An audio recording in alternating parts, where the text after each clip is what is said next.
ایک صاحب نے سوال کیا وراثت کی تقسیم کا صحیح طریقہ کون سا ہے؟ دیکھیں وراثت کی تقسیم کا صحیح طریقہ اور صحیح وقت یہ ہے کہ جب کسی کا انتقال ہو جائے نا تو اس کی تدفین کے بعد جب 2-3 دن جو تعزیت وغیرہ کے لیے لوگ بیٹھتے ہیں اس کے فوراً بعد آپ تقسیم کر لیں۔ یہ جو اس میں بعض اوقات لوگ رکاوٹ بن رہے ہوتے ہیں، کبھی والدہ رکاوٹ بن جاتی ہے، کبھی کوئی اور رکاوٹ بن جاتا ہے، جتنا آپ اس کو ڈیلے کرتے جائیں گے اتنا یہ معاملہ گھمبیر اور پیچیدہ ہوتا چلا جائے گا۔ بہت سارے لوگ سوچ رہے ہوتے ہیں کہ چلو میں تو نہیں دے رہا، بہن کا حق میری اولاد دے دے گی۔ بھائی جب آپ نہیں دے رہے تو آپ کی اولاد کیوں دے گی؟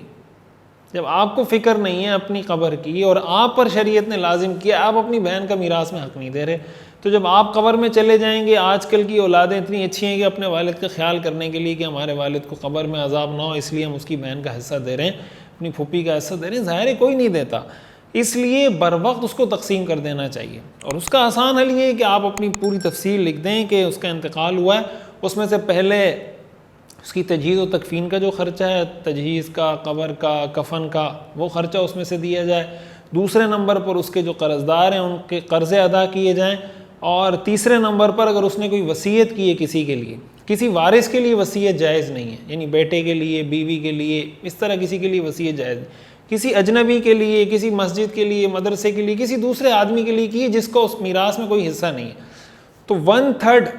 حصے میں اس کی وصیت، مثال کے طور پر 30,000 روپے باقی بچ گئے تو 10,000 کے اندر وصیت نافذ ہوگی، باقی 20,000 میں اس کی وصیت نہیں چلے گی۔ وصیت اگر نہیں کی تو پوری تقسیم ہو جائے گی، وصیت کی ہے تو جس کے لیے وصیت کی ہے وہ اس کو دے دیا جائے، باقی اس کو تقسیم کر دیا جائے، لیکن فوری سے بھی پہلے،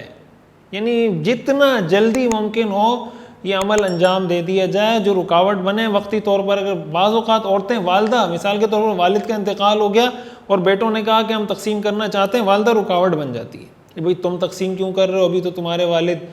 جناب 2 دن ہوئے نہیں ہیں ان کی تدفین ہوئے، تم نے تقسیم شروع کر دی، فلانا ڈمکانا۔ بھائی یہ حق ہے، یہ شریعت کا حکم ہے، تو والدہ کی بات اس طرح کے موقع پر ماننا جائز نہیں، آپ ان کو قائل کریں، کسی طرح میراث کی تقسیم کریں تاکہ معاملہ نمٹے۔ ایک صاحب نے سوال کیا میرے والد کا انتقال ہو گیا، ان کے 4 لاکھ روپے پڑے ہوئے ہیں، ہم 3 بھائی اور 2 بہنیں ہیں، اس کی تقسیم کیسے ہوگی؟ دیکھیں میراث کے جو مسائل ہوتے ہیں نا، ایک بات میں یہ عرض کروں، یہ بات بھی ہمیں سمجھنی چاہیے کہ یوٹیوب پر یا فیس بک پر یا سوشل میڈیا پر آپ کس قسم کے مسائل پوچھنے چاہیے۔ ہمارے یہاں لوگوں کے بہت تفصیلی مسائل بھی ہوتے ہیں، بعض اوقات ایسا ہوتا ہے کہ 10 سال سے ان کا کوئی کیس چل رہا ہے یا گھر میں کوئی معاملات چل رہے ہیں، وہ بھی وہ فیس بک پر یا یوٹیوب پر یا کسی بھی جگہ آگے کمنٹ میں لکھ دیتے ہیں کہ آپ اس کا جواب دیں۔ اس طرح کے تفصیلی سوالات کے بارے میں ہمیشہ یہ بات یاد رکھیں کہ یہ شارٹ یوٹیوب یا فیس بک پر تو کوشش ہوتی ہے کہ جو مختصر سوالات ہیں ان کے جوابات دے دیے جائیں۔ اس طرح کے جو کیسز ہوتے ہیں اس کو تو ڈیپتھ میں جا کے، گہرائی میں جا کے پوری اس کو اسٹڈی کرنا پڑتا ہے، اور دونوں فریقوں کی بات کو سمجھنا پڑتا ہے، سننا پڑتا ہے، اس کے بعد جا کے صحیح موقف سامنے آتا ہے اور اس پہ صحیح کوئی شریعہ کا حکم بتایا جا سکتا ہے۔ تو ایک تو اس طرح کے جو کیسز ہیں، جو گھریلو معاملات چل رہے ہیں، کوئی جرگہ چل رہا ہے کوئی، وہ دارالفتاء جا کر پوچھیں۔ دارالفتاء ہمارے لوگوں کو پتہ نہیں ہوتا ہے، وہ ڈر رہے ہوتے ہیں پتہ نہیں دارالفتاء جائیں گے تو کیا ہو جائے گا۔ کوئی بھی اگر دینی مدرسہ، کوئی مستند دینی مدرسہ آپ کے آس پاس ہے تو آپ وہاں جائیں، وہاں دارالفتاء موجود ہوتا ہے، اور اگر آپ وہاں نہیں جا سکتے آپ اپنا سوال لکھ لیں، نہیں لکھ سکتے تو کسی سے لکھوا لیں، اور پاکستان کے جو بڑے بڑے مدارس ہیں ان میں سے کسی بھی دارالفتاء کا ایڈریس لے کر ان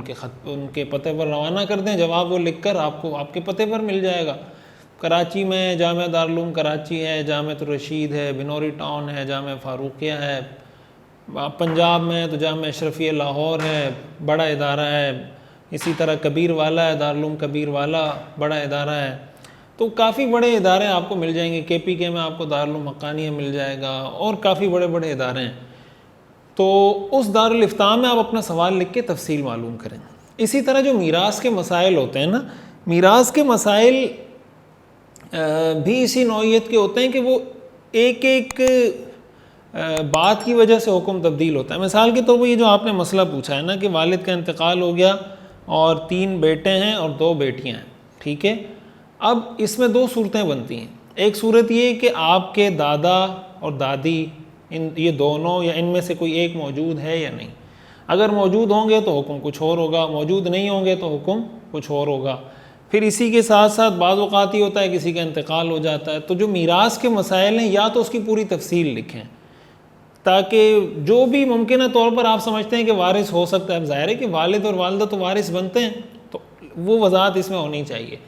تیسرے نمبر پر جو طلاق کے مختلف مسائل ہوتے ہیں, ہمارے ہاں لا علمی کی وجہ سے یا دین کا علم نہ ہونے کی وجہ سے لوگ ایسے طلاق دے دیتے ہیں, یعنی اتنے عجیب و غریب قسم کے الفاظ سننے کو ملتے ہیں. جب کوئی طلاق کا مسئلہ پوچھتا ہے ہمیں سمجھ نہیں آتا, کنفیوز ہو جاتا ہے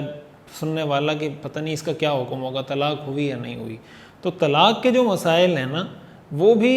تحریری طور پر کسی دارالافتاء سے پوچھنے چاہیے. اس میں ایک تو یہ کہ دونوں فریقین کو, شوہر ہو بیوی ہو, دونوں کو ایک طرح سے تسلی ہو جاتی ہے کہ بھائی ریٹن ایک فتویٰ آ گیا ہے, عمل کرنے میں بھی آسانی ہوتی ہے. بعض اوقات یہ ہوتا ہے کہ شوہر کچھ کہہ رہا ہوتا ہے, بیوی کچھ کہہ رہی ہوتی ہے, کبھی اختلاف ہو جاتا ہے, کبھی طلاق کے الفاظ ایسے ہوتے ہیں کہ فیصلہ نہیں کر پا رہے ہوتے کہ طلاق کے ان الفاظ سے طلاق ہوئی یا نہیں ہوئی. تو اس طرح کے مسائل بھی تحریری طور پر پوچھ لینے چاہیے. تو جو پیچیدہ اس نوعیت کے مسائل ہیں اس کے بارے میں یہی کوشش کرنی چاہیے. ہاں جو اصولی مسائل ہیں یا مختصر مسائل ہیں یا کوئی جدید کوئی اس طرح کا مسئلہ چل رہا ہے, کوئی اپلیکیشن چل رہی ہے, کوئی اس طرح کا معاملہ ہے, اس پہ آپ کوئی رہنمائی لینا چاہتے ہیں تو اس کو آپ وہاں لکھ سکتے ہیں. کوئی بزنس کا کوئی مسئلہ ہے, کاروبار کا کوئی مسئلہ ہے کہ اس طرح کاروبار کرنا جائز ہے یا جائز نہیں ہے, معاشرت کے مسائل ہیں وغیرہ وغیرہ. تو یہ جو آپ نے پوچھا ہے نا کہ والد کا انتقال ہو گیا, 4 لاکھ روپے ہیں, تو اگر آپ کے دادا دادی نہیں ہیں تو 4 لاکھ روپے اس طرح تقسیم ہوں گے کہ آپ اس